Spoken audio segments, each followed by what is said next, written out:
Okay, great. We'll get started. Good afternoon. Thank you for joining us today. My name is Marla McGinnis, and I will be your moderator for today's update. Before I begin, I'd like to introduce the Honourable Tim Houston, Premier of the Province of Nova Scotia, and Dr. Robert Strang, Chief Medical Officer of Health for Nova Scotia. Go ahead, Premier. Thank you, Marla, and thanks for everyone joining us this afternoon. Last month, on February 23rd, we announced that restrictions would end on March 21st. March 21st is now upon us. It's this Monday.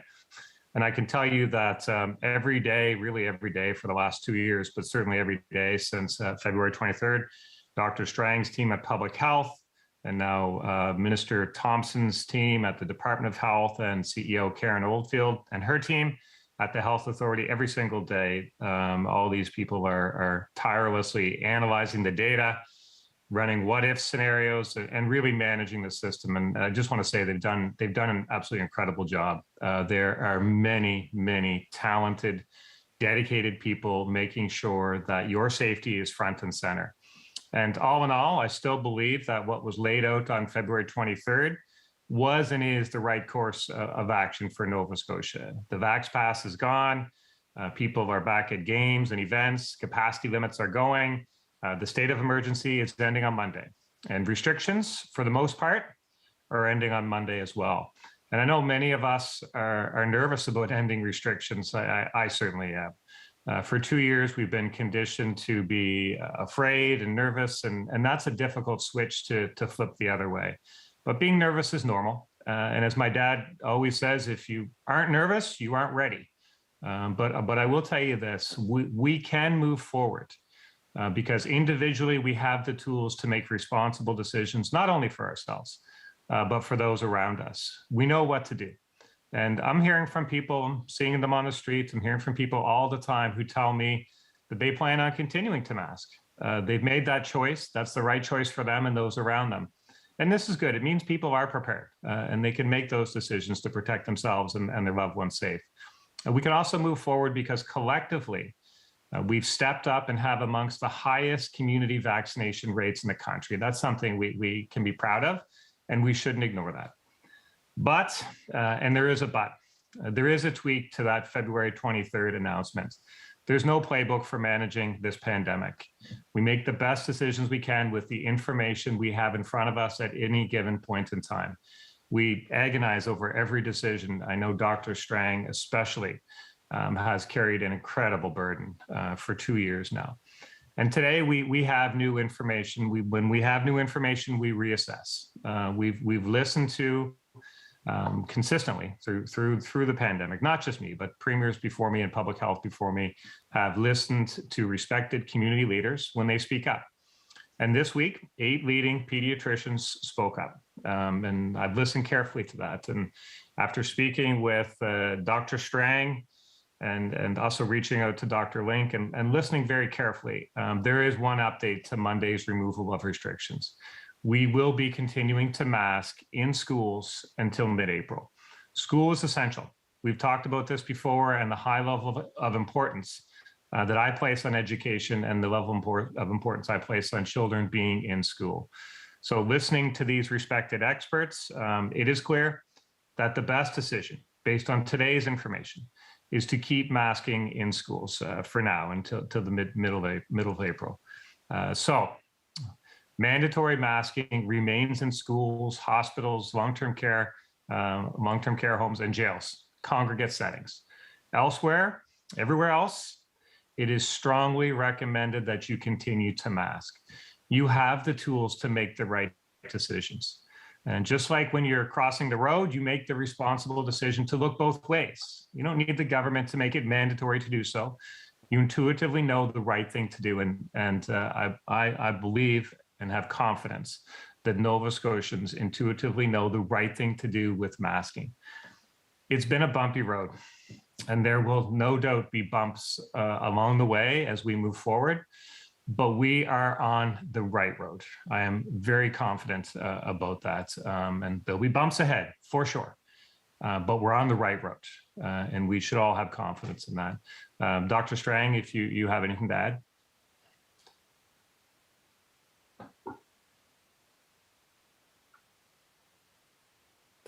There we go. Get unmuted. Sorry.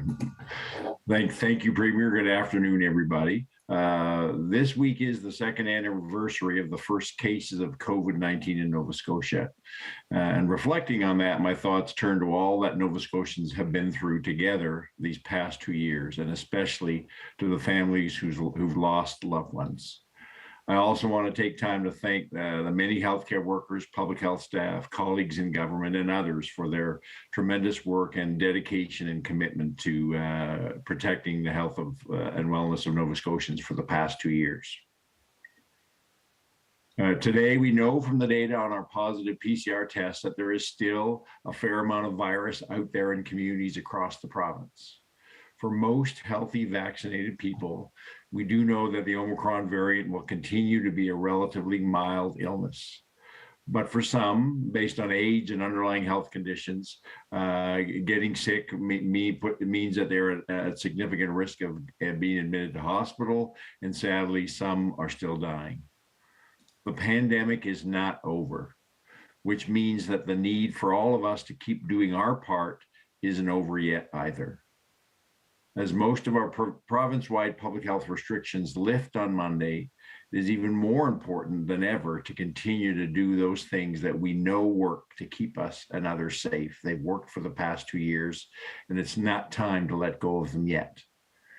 Masking will no longer be mandatory, everybody, but I still strongly recommend that you wear one in public places, especially indoors where you can't maintain at least 6 feet distance from people not in your close social circle. I strongly recommend that you keep rapid tests on hand and use them as a way to help protect the people you care about who are at higher risk. So we're certainly recommending, if you're symptomatic, to test. And if you're going to visit, let's say, an elderly relative in a long-term care facility, do a rapid test before you go visit. There won't be gathering limits anymore, but I still strongly recommend that you keep your gatherings small and your social circles consistent. Restaurants, bars, retail stores, gyms, large venues can all operate at full capacity beginning Monday, but I still strongly recommend that people make careful choices about where you go and that you avoid the kind of crowded indoor places that can lead to rapid transmission of the virus. And don't be surprised if some locations decide that they still want you to wear your mask. Any business or organization can make the policy decision for themselves, requiring people to be masked. And this is because, as I said earlier, COVID is still around us. And even though your risk may not be particularly high, the risk of people around you, the ones you love, and maybe the ones you don't even know, but they're your neighbors or your coworkers, may still be very high. And that's why restrictions will stay in high-risk settings like long-term care facilities and hospitals. And as the Premier said, we're also extending the masking requirement in schools for students, staff, and visitors for another few weeks, although all other school-related measures will end on Monday. This will help minimize spread as we bring back large groups of people together under a single roof with no other required public health measures. I also want to be clear that after March 21st, testing and isolation continue to be mandatory. I've heard some confusion about that. So certainly, if you test positive, whether it's a rapid test or a PCR test, you will still be legally required to isolate for a 7-day period. So people who have symptoms of COVID-19 will still need to stay home, do the online self-assessment, and book a PCR test if it's appropriate. And people who test positive, again, whether it's PCR or rapid, whether you have symptoms or not, if you're positive, you'll need to isolate for 7 days. These are very important public health measures that need to stay in place for some time yet.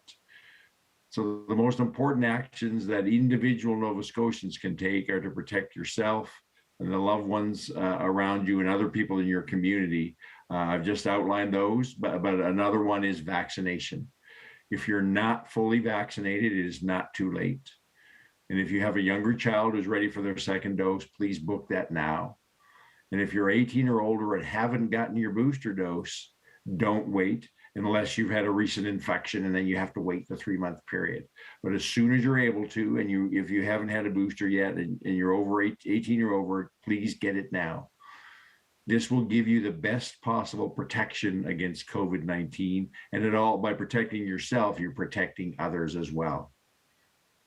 I know that some Nova Scotians, lots of you are more than ready for the restrictions to lift, but others want to keep them in place for a little longer. This is an unsettling, uncertain time.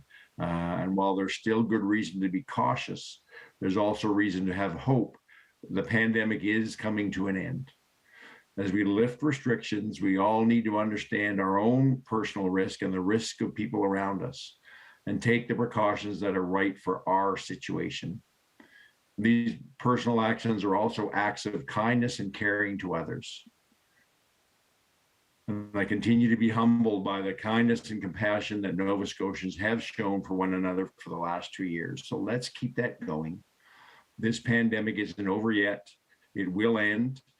We have the tools to get through these last phase safely. And when the pandemic does end, let's have kindness, the legacy that Nova Scotia leaves behind. Over to you, Marla. Thank you, Dr. Strang. Thank you, Premier. We'll now take one question, one follow-up from reporters in the amount of time that we have. We'll start with Jean Laroche with CBC. Go ahead, Jean. Thanks, Marla. My question is for Dr. Strang. Yesterday, when you and I sat down to have this discussion about where we were at in terms of masking, yes, you did talk about the fact that you were going to highly recommend that people continue to mask up. But when it came to whether or not it was going to be mandatory in schools, you seemed to suggest that that was not necessary. What changed? Simply the change that I had not yet been able to have a chance to have a conversation with the Premier. I've had through the last 2 years, myself, my public health colleagues have had ongoing dialogue with the Premier. Simply, we just had, because the Premier had been away, was traveling, we hadn't had a chance to have that conversation. So we did later on in the day, and this is the decision, the outcome of that conversation. John, do you have a follow-up question? I do, Marla. Dr. Strang, as you have said numerous times, children are at low risk of serious injury and death. They'll need to wear a mask to protect themselves and their classmates from this virus. Why are adults, particularly those who are at very serious risk of illness or even death, not given that same protection? This is simply about where you break in schools. It's the number of people altogether that bring all their community exposures into one situation for prolonged periods of time during the day. So it makes sense to continue to have them masked as a way to slow down any potential transmission within that school environment, and then kids and teachers perhaps having to be off because they're now infected. This is a significant part of our commitment, has always been to keeping kids in school, in class learning as much as possible, and that's the major rationale for this. Next, we'll go to Callum Smith with Global. Go ahead, Callum. Thanks, Marla. Premier, both you and Dr. Strang are obviously strongly recommending folks still mask up. Many public health experts outside of that are doing the same. I guess you say folks know what to do, but what's the harm in continuing with masks until the end of the respiratory season? In fact, there is no harm. That's why we're recommending that people make the decision to do that. I think the distinction is making it mandatory. And I think, look, it's been 2 years. We're looking at a lot of factors, certainly weighing the mental health of people, looking at what the science is telling us, and people, if they're comfortable wearing a mask and want to wear a mask, they should absolutely wear a mask. And if they're around people who are, at a higher risk or in a big group, wear a mask. There's absolutely no issue with wearing a mask. We strongly recommend that people continue to wear a mask, but there's lots of things that government strongly recommends people to do, and they don't have to make it illegal for somebody doing the opposite. With 2 years of experience, with 2 years of knowledge, with 2 years of focus on the pandemic and doing things that Nova Scotians can do to keep themselves safe, I believe that they know what to do. Do you have a follow-up question? I do, thanks, Marla. And just on that point, Premier, I understand you say it's been 2 years and we know what to do, but if that's the case, why did we have a mandate from the get-go? I just wonder why that in particular is not continuing if the recommendation is so strong to continue to do so. Oh boy, imagine how much has changed in the last 2 years, Callum. I mean, we didn't even have a vaccine 2 years ago. Right now, we have almost 92% of Nova Scotians that are vaccinated. So there's a lot that's changed over the 2 years. I think that the response of government and certainly here in Nova Scotia, Dr. Strang's leadership and the team at Public Health, we make the best decisions that we can make at a certain point in time. And I think really world-renowned response for the response from Public Health here in Nova Scotia. But as things change, vaccination rates change, people's understanding of the virus changes, the virus itself changes, and so we recommend that that people continue to mask and do what they can and what they know is necessary to keep their families safe. I just don't think it's necessary any longer for the government to make it illegal to not do so. Next, we'll go to Heidi Petracek with CTV. Go ahead, Heidi. Thanks, Marla. I'm just wondering, the timing of this. Would the pediatric physicians, the advisory group, not have been consulted ahead of time or earlier when it came to masking in schools, or is there a disconnect there? And when they put out their open letter, suddenly the change has to be made. No, I don't think there's definitely not a disconnect, and it's certainly not a sudden. I know Dr. Strang is in constant contact with a number of medical colleagues. And I guess what I would take some responsibility for is I was kind of out of the province on some business, and by the time we had a chance to really sit down and really look at the information that's in front of us, this is a decision, it's the right decision. Heidi, do you have a follow-up question?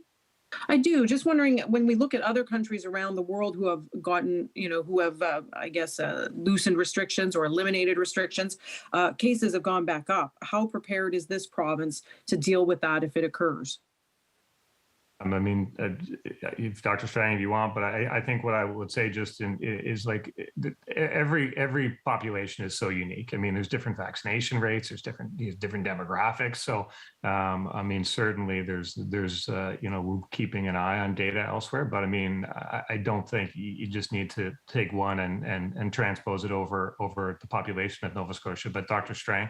Yeah, no, I had this question. I did a number of interviews yesterday, and you have to be careful comparing one country to another, because as the Premier said, there's all sorts of different factors about what type of public health measures they've used, what is the vaccination rate, what was even the schedule of vaccines and the interval between different doses, all have impacts upon what's the underlying immunity and lasting immunity in the population. So we'll certainly continue to monitor where we're at, looking both at our case rates, but even more importantly, as we've done for now the past couple of months, really looking, the most important thing is where we're at with our hospitalizations, and are we seeing what is the rate of severe illness. I'm not as worried about cases. What I'm much more concerned about is what are the numbers of severe illness through hospitalizations that we're seeing. So we'll continue to monitor that, and as always, and the Premier knows as well, I will monitor this, and we'll on constant communication with him, and we'll bring forward our assessment of that and our recommendations as necessary. As I said, we're not out of the pandemic yet, so Public Health still has a role in surveillance and monitoring and bringing forward our best public health advice. Next, we'll go to John McPhee with the Chronicle Herald. Go ahead, John. Thank you. Dr. Strang, you say that we should avoid crowded indoor places, and yet we are lifting all gathering restrictions on Monday. The word disconnect was used earlier, and there does seem to be a disconnect between what you're saying and and what's going to happen on March 21st? No, I don't think so. I think it's more around we have to lift restrictions, all the impacts, financial, mental health impacts of restrictions are significant. What I'm saying to people all ultimately make their own choices based on their own level of comfort. But I'm saying we're still in a pandemic that going into a crowded indoor space, especially if there's a lot of other people in very close contact and lots of other people being masked, people need to be aware that is a higher risk situation. John, do you have a follow-up question? Yes, I do. Thanks. This is again for Dr. Strang. If you say the pandemic is coming to an end, I know that it's kind of a indefinite sort of statement, but when you look at the case counts and the subvariant fears in a lot of countries where this pandemic originally began, and then the wave of cases came our way, I'm just wondering, what's the reason for your optimism that the pandemic is coming to an end soon? Or can you put a date on that in terms of that statement? No, nobody has a crystal ball, and maybe it's really we're moving into a different phase, but it's a substantive change in our phase. That it's the pandemic. All pandemics end. We don't know exactly when, but what they do is they kind of there's not like a one day where all of a sudden the pandemic's over. You make this transition where the virus is going to continue at some level, but you adapt, and society and communities and families and people learn to live with that, have the right level awareness and protection, but without having all the stronger, more mandatory restrictive measures that were necessary for the first couple of years. That's the big change we're making. And then moving into the future where we still have to be very cautious, and public health will continue to advise people about what level of caution they need. It's likely to be different once we get into summer, and then it might change again in the fall. But again, it's much more around going to be relying on what choices we have to make to help keep ourselves safe and others safe, but without the more stronger measures. Those are always in our toolbox, but I can only see going back to those if we had a substantive new variant that would almost be like starting the pandemic over again. And I even hate to say those words. Let's go to Tim Bousquet with the Halifax Examiner next. Go ahead, Tim. Hi, Dr. Strang. We've 15 deaths this past reported week, 16 before that. Are we going to continue to see this number of deaths going into the future? So it's important to understand, and I've said this many times, that deaths actually reflect the activity of virus about a month ago. So the deaths that we reported this week and last week, early March, they really reflect what was going on early February. So we will see. One of the things we're watching is as our hospitalizations have been going down. They're now plateauing a bit as we reopen. We'll watch that carefully. But we look at hospitalizations and deaths. But again, I think it's important for people to understand that the time lag deaths really reflect what was happening with much greater levels of virus circulation around a month ago. Tim, do you have a follow-up question? I do. I would just quickly comment that you said that a month ago too, and same general death level. But moving on, data. I understand why you went to weekly reporting. Makes sense, but the status, the quality of the data has declined immensely. And doesn't that make it difficult for people to be fully informed about how to live safely? So we've adjusted, and we heard over the last week, and I believe just within the last hour or so, we've got a number of new graphic ways to portray case rates and hospitalizations and trends over time to the Omicron wave. That those are now live on our dashboard. Next, we'll go to Lindsay Armstrong with the Coast. Go ahead, Lindsay. Thank you very much, Marla. I understand there were about 300 healthcare staff off work earlier this week due to COVID. I'm wondering, Dr. Strang, if you can tell us a little bit about what kind of impact absences of that number has on the system. So I'm not directly involved in the operations of providing healthcare, and certainly that number has come down substantively, but it is still 300 people that could otherwise be working. So certainly it's one of the factors that continues to put pressure on the delivery of healthcare, and we have to keep an eye on that, along with a number of other factors. Lindsay, do you have a follow-up question? Yes, thank you. Are you anticipating, or are you sort of planning to cope with having a potentially higher number of healthcare staff off work as restrictions are removed? You'd have to ask that question directly to the health authority. I think they're looking at a number of possibilities and adjusting to things. But to further comment on your question, this is why one of the factors that we need all Nova Scotians to continue to do what we're asking them to do. Take COVID seriously, follow all those personal preventive measures, which are critically important to helping continue to limit the spread of the virus, even as we necessarily reopen. We never know when we're going to need access to healthcare, and we need to start to be able to open up our healthcare system as soon as we can do other types of non-COVID healthcare. So all Nova Scotians have a role to play by doing all the measures that the Premier and I are strongly recommending in the weeks ahead, because that contributes to protecting our healthcare system. Okay, next we'll go to Pat Healy with the Laker. Go ahead, Pat. Hi, this question for Premier Houston. With the announcement here today of the masking still continuing in schools, some people will see this as the province backpedaling on removing all restrictions. What do you say to those people?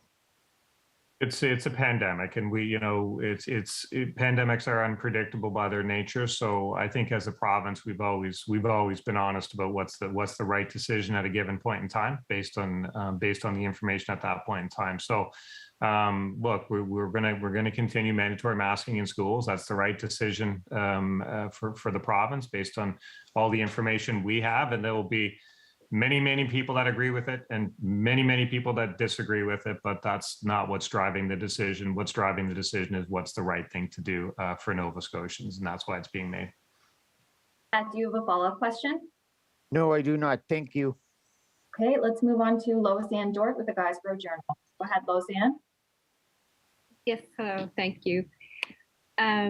The stealth Omicron variant is fueling China's biggest outbreak since the start of the pandemic 2 years ago, a population that is also 87% fully vaccinated. How are your feelings about this as a cause for concern? So what we know is that the BA.2 variant it's a cousin of Omicron. It's still the current vaccines provide the same level of protection against that variant as against Omicron, and so that's one of the reasons we're saying we've done a good job after Christmas on really getting our boosters into people, especially older adults. We still need younger adults, 18 to 50, or we need more work to do to get more of them with their booster dose. So the vaccines continue to be what protects us, whether it's against Omicron or this cousin of Omicron. And we have all the other measures which which protect us, everything we've outlined: masking, staying home if you're sick, all those other measures, limiting your social activities, social circles. Those protect you no matter what variant is there. So we have all the tools, and we'll continue to monitor things. But I'm not overly concerned about the cousin of Omicron having any greater impact than Omicron is currently having or has had. Loisanne, do you have a follow-up question? Yes, please, thank you. Is the government currently monitoring for the stealth Omicron variant, and will the public be notified if it is found? Well, we have actually had one case which we reported on. I think it was 3 or 4 weeks ago of that new variant. And yes, we continue to monitor and do testing both locally to look at variants that are strains, that virus that it isn't readily identified as a known variant. And then those ones will continue to send samples off to the national lab. So short answer is yes, we are monitoring for it, and we have had one case to date of that latest variant. Thank you. Next, we'll go to Nicole Sullivan with the Cape Breton Post. Go ahead, Nicole.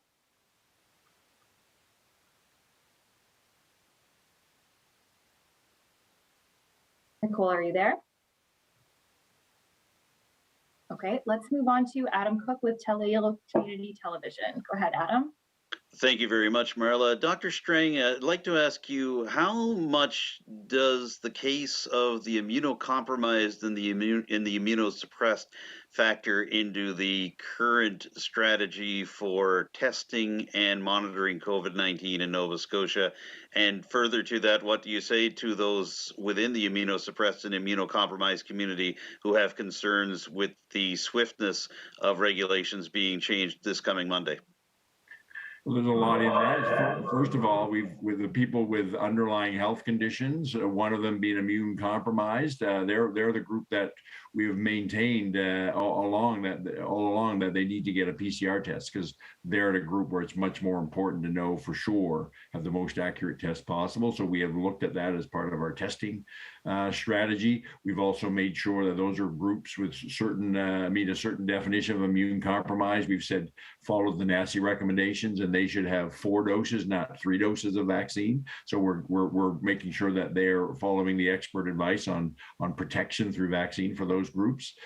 But that's the second part of your question is at the heart of why we need all Nova Scotians to still take COVID seriously and to follow all those personal measures, because it's, while they protect you, they're as important, they're protecting others around you. There are always people in our community, well before COVID and well after COVID has gone. There will always be people for one reason or another that are more vulnerable to whatever kind of infectious disease. And so they always need the rest of us to be careful to help them to remain safe. And right now, COVID has highlighted that need. And so that is why, a key reason why everybody needs to keep doing what we're asking them and strongly recommending to do, because you don't know for sure who in your family, who in your social circle or at work may be one of those immune compromised people, and they're relying on you to get vaccinated to wear a mask. Adam, do you have a follow-up question? Yes, I do. Thank you, Marla. I'd like to ask as well, Dr. Strang, what is the state of current PCR testing? We have been advised to continue to have rapid test kits available at home for us to test with, but where and how far widespread is PCR testing in Nova Scotia at this stage? So we're still maintaining our 30 plus access points, the Nova Scotia Health Authority for PCR testing. We still have our groups. All the information is on the NSH website that, where there are certain groups that I just referred to that are because of age or underlying health condition, we're recommending that they get a PCR test. Other people who are symptomatic, we're saying use a rapid test. But now we also have the option that if people have a positive rapid test, they have the option of then going quickly and booking a confirmatory PCR test. And for rapid tests, we have broad access to rapid tests at a number of community access points across the province. And again, all that information is on both the government and the Nova Scotia Health Authority website. So we have lots of access to both PCR and rapid testing. Next, we'll go to Blair Rhodes with CBC. Go ahead, Blair. Yes, thank you. My question is relating to the masking policy that's going to be continued on Monday. The masks are being kept on in schools. Why not in daycares? So that is simply the daycares are a smaller environment. They're much more in, even a larger daycare has really much more defined and restricted cohorts of much smaller groups of kids, and also there's more challenges in daycare age children around wearing masks, and we've always accommodated that. So for example, our public health order, we've always had the clause that said that children 2 to 4 years old, that it's okay for them to not wear a mask if their parent or caregiver is having challenges of getting them to wear a mask. Do you have a follow-up, Blair? Yes, we managed to see some Nova Scotia health documents here at CBC about positivity rates for COVID testing that are ranging between 19 and 26%. And another document says that the risk of infection is severe in all 4 health zones. Why isn't that sort of information not being shared with the general public? So first of all, the percent positivity is very different, and the reason for that is that once we made it available for people who already had a positive rapid test to get a confirmatory test, our percent positivity rate because of that change went from around 10 to 12% to the numbers that you're seeing. So that is the reason for that change in percent positivity, because we now have, and we look at it periodically. Some days it's as much as 60% of the cases that we're reporting as positive PCR previously had a positive rapid test. So that right away, the likelihood of your percent positivity is greatly skewed because of that. So I really don't watch the percent positivity anymore because of that factor. The risk levels that the health authority uses are very different from the risk levels than public health use it, because they're based on what they need to do in terms of infection control and occupational health precautions within the health environment, and which is much more or a much lower risk tolerance of bringing virus into those facilities. So their use of the words risk related to community risk of virus is very different definition from what the public health and the work that I do and my team looks at. Okay, we have one final question from Sarah Slavonsky with All Nova Scotia. Sarah's having mic issues, so I'm going to read her question. Do we expect cases and deaths to increase or stabilize with restrictions lifting? Are we expecting a number of deaths will become commonplace in a world where we're living with COVID? So we know from, and I've talked about this publicly, from national modeling now, which was about a month ago, clearly showed that as you open up public health, lift public health restrictions, you will see more cases, and there's a possibility of having more hospitalizations, and therefore there's a possibility of having more deaths. But so that's why we're continuing to say those are possibilities, the more severe disease. So we're going to watch that carefully. But a lot of that is that's why we need people to continue to take this virus seriously, to do the things that limit the spread of the virus in the community, that protect those, especially those who are most vulnerable for severe disease. Great, thank you. And that's all the time we have today. Thank you everyone for joining us. Have a great weekend. Thanks everyone. Thank you, Marla.